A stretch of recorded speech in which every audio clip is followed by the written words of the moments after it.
Forgive the glare on the glasses, but I have to keep scanning down to my notes now and it kind of requires me to see. So you think you're ready to go traveling?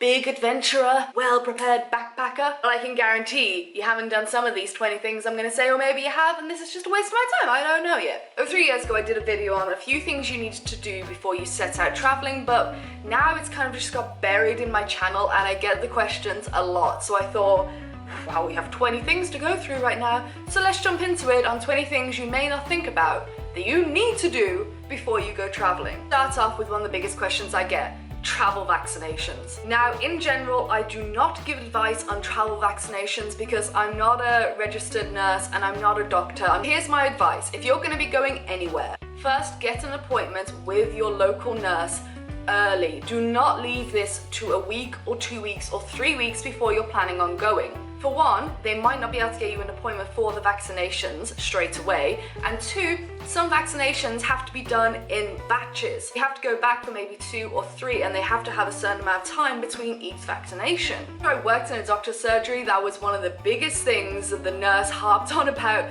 was that she just got so annoyed that everyone would leave it till the last minute to get to her, and she's like, I can't do anything for you. Going to a registered nurse near you or to a travel clinic, they are specialized, they know what vaccinations you need for certain countries. However, what I would say is, especially if you're in a country where you have to pay for most of the vaccinations, do your research before going. A lot of people go to the nurse and they're like, yeah, you need rabies, you need this, you need that, you need everything.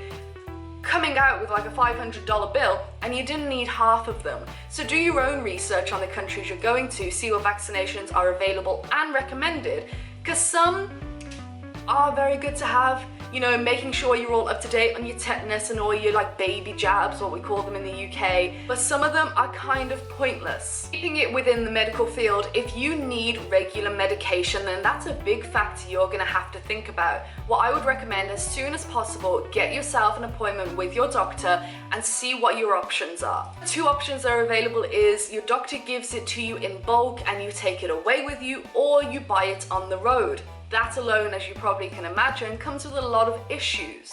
See what your doctor can do. He or she is really the best person to talk to about what options you have abroad. Also, if you'll be taking sharps, for example, if you're a diabetic and you need to take sharps and insulin and things like this, they can't be given to you in bulk, or you need to get it on a plane or into a new country. Make sure you have a doctor's note for certain medication, because some medication going over a border, especially if you've got quite a large quantity of it for a long trip, immigration are going to look at you without a doctor's note and be like, no chance. Also, if you're on contraception, either you're going to have to buy the pill, if the pill is what you are on, in bulk, or try and get it once you're out there. Now, I was on the pill before I left for Australia, and it's something I went to change. I went to change my contraception to the coil, but kind of left it till a month before I was going.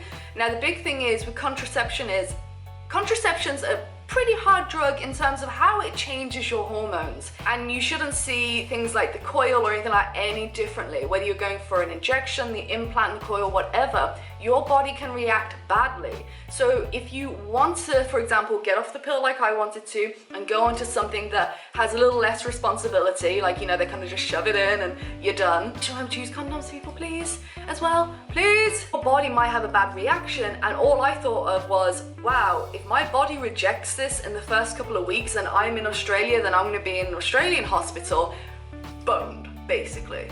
Or not. So really, look at your contraception you're on right now, see if you can change it up and maybe change to something else if you want something a little easier to handle once you're out on the road. Number 4, search for good travel insurance policies. I have a whole video on how to pick good travel insurance, which I will link up for you.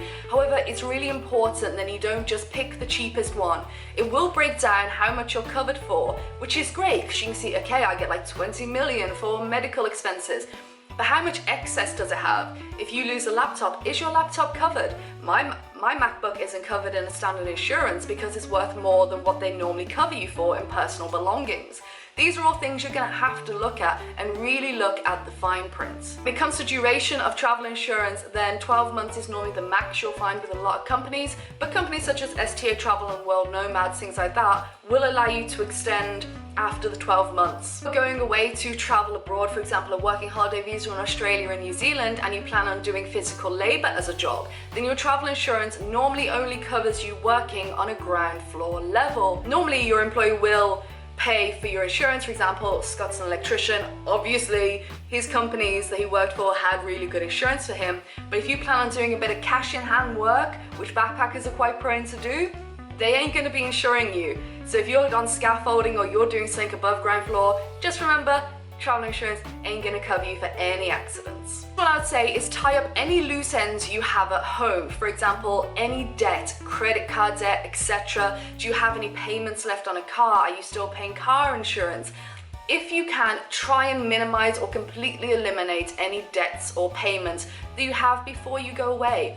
The last thing you want is to be worried and concerned and checking your bank constantly with money when you're trying to have the time of your life. Big one, tell your bank when and where you are going. Normally with online banking now, you can just log in and there will always be a little tab somewhere where you can input your travel plans and movements. If not, then just give them a ring and say, look, between the 5th of November and the 14th of December, I'm going to be in India.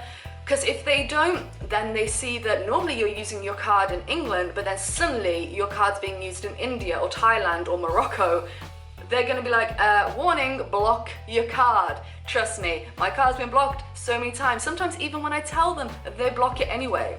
I kind of prefer that they do that because at least I know they're on top of fraud, but it's just a ball ache that I have to then go back, get onto Skype and call my bank and be like, hey, that was me. Can I have my money now? Tell your bank when and where you're going in advance so they don't block your card. Another big thing is if you lose your bank card abroad, you can be kind of boned. So there's going to be a few things that I'll cover here to try and help you with that. One option is to have a double account with the same bank so you can get two cards. That way, even if you have one card with no money on it, but you lose your main bank account, then you can always just go online and transfer money and you've got another card. Before you go, it might be a good idea to organize either an overdraft or a credit card to keep on hand just in case there's an emergency abroad. Super good tip. Check the expiry date on your card before you go, on your bank card, because yeah, real hassle if you're lying on a beach somewhere in Australia and then you're like, oh, let's go for dinner, I need to get some money out, and you try and get some money out, oh yeah, it's expired. If you know it's going to expire within the time that you're abroad, then let your bank know and get them to send you a brand new card with a new expiry date. You've got to plan ahead. Also check the dates on your driver's license if you plan on driving abroad, because they expire too. Also, some countries will require you to have an international driver's license, not all of them, but some. They like you to show both if you ever get stopped by the police. This isn't mandatory in a lot of countries, it is mandatory in others. Before I went to Australia, an international driver's license I think cost around £25–30 from the post office, so they're not that expensive, but if you do plan on doing some driving around the world, then it might just be good to pick one up and keep that with your original driver's license. Don't forget to pack your student ID if you have one. I remember when I used to travel in between my years of university. Was it an NUS card? Is that right? Is it an NUS card? They used to have the student cards. You could add like for like £2 or £3, you could add the international logo on it, which got me like £20 off in the Melbourne Museum. I got it for free and things like that. And I pretty much used my student card 2 years after it expired.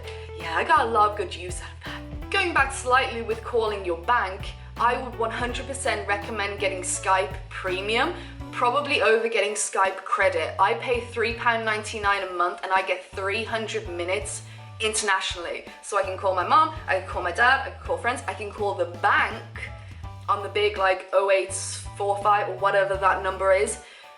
I don't see that £4 going out of my account, but it's so good to have there, and mainly for the bank issues. One everyone forgets to do, open up your phone. When you arrive in a new country, you're not going to be using your original SIM card because that's just ridiculous. So you'll probably buy a SIM card when you get to a new country, and your phone ain't gonna accept it if it's closed to one network from your hometown. So just call your network provider, or you can go into the shops and the markets, the big phone shops, give them your phone, half an hour later, it's all unlocked and it will accept any SIM card.